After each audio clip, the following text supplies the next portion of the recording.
como esos viejos árboles batidos por el viento que azota desde el mar. Hemos perdido compañeros, paisajes y esperanzas en duro batallar. Vamos a echar nuevas raíces por campos y veredas para poder andar.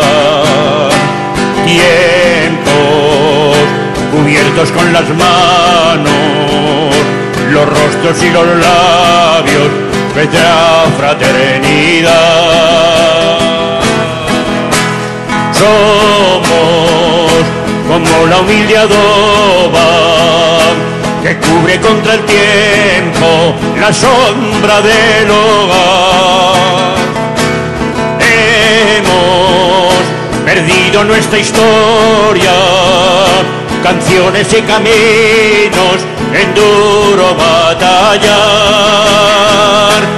Vamos a echar nuevas raíces por campos y veredas para poder andar.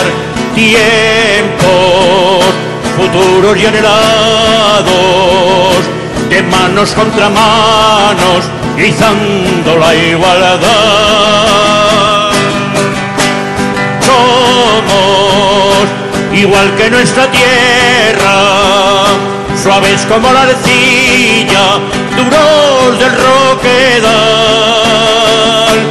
Hemos atravesado el tiempo, dejando en los secanos nuestra lucha total.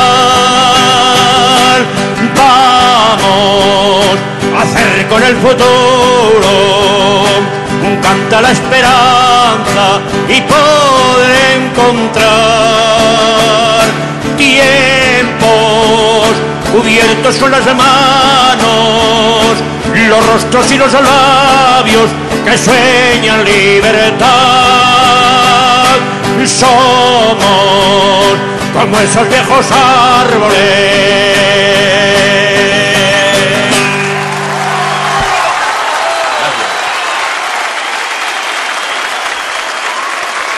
Muchas gracias.